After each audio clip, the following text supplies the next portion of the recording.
Today I'm going to talk to you about various types of welfare and how to fund it. So, universal basic income is the first one I'm going to go over. It's basically, the concept is giving every single person in your country $1,000 a month, and as for reference, if you gave every single U.S. citizen $1,000 a month, regardless of age or income, it would cost $4 trillion a year, and $4 trillion a year. That's a lot. But if you gave every single U.S. citizen over the age of 18 $1,000 a month, it would cost $3 trillion a year. And so you could cut spending somehow to fund it, and reform taxes.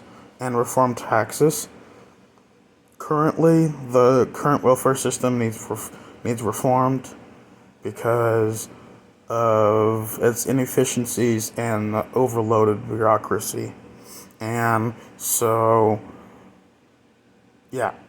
So, some of the things you could do is, before I get into taxes, I'm going to go over free healthcare, which, I already went over it. So, I'm going to just say it's too much bureaucracy and it's too inefficient, which is not efficient enough.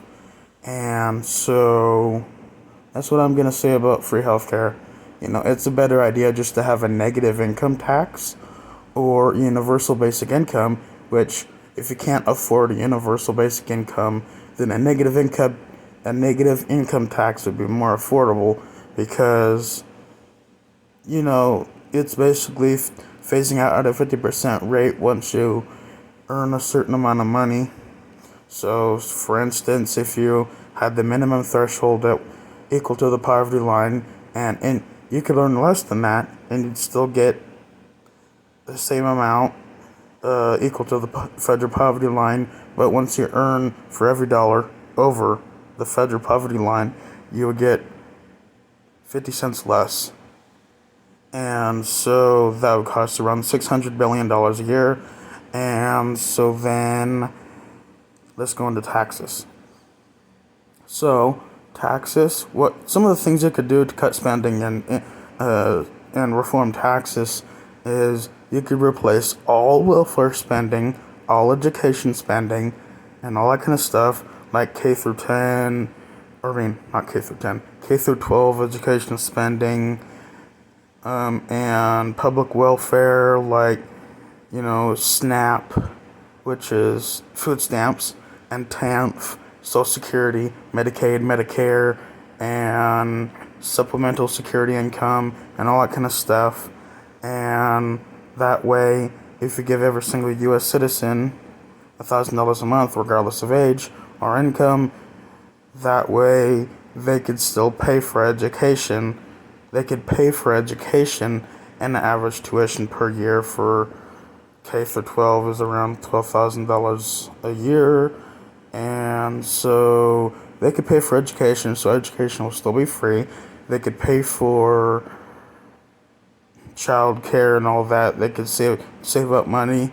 The parents can save up money for them because the money would go to the parents or the guardians. And so then, yeah.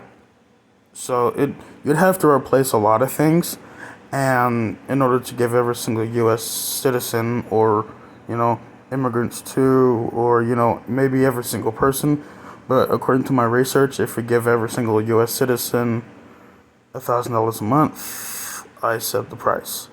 I already said the price, which is $4 trillion a year, and I did the research, and you'd have to reform taxes somehow. Maybe like a 25% tax on all income over $100,000 a year, so the middle class and poor is tax-free, and all money received would be considered income. And so that way it's simple and easy, and you gut the bureaucracy, which would make it way more efficient. And as a reference, the current spending for public welfare, what would that be? Hold on a second.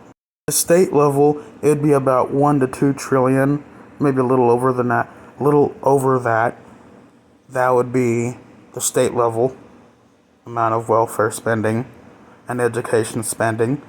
And for the federal government, it approximately spends in 2019 they spent $2.7 trillion on public welfare, or entitlements, welfare, all that kind of stuff. So that's 2019. I think it's 2.7 trillion approximately, and you could cut spending for discretionary spending, even though there will be some people that needs more than $1,000 a month, such as retirees and all that kind of stuff. So it's not as feasible as you might think, but let the public decide. Let the public decide. Do they want a universal basic income? Do they want, a wealth tax? Which, wealth taxes, I'm not going to say anything about that, but let's just say rich people would probably move out of this country if there was wealth taxes. So I think a better tax would be a tax on all economic transactions. But let the public decide, vote according to what you prefer. And so basically, yeah, all social issues should be left up to the person to decide, because this country is too divided and polarized for government to get involved in social issues and all that kind of stuff. And wealth taxes are kind of controversial because people, there's a lot of people that are opposed to it. So before I end this video, subscribe, like this video, comment on this video, and share this video. And you have a good day. Subscribe, please.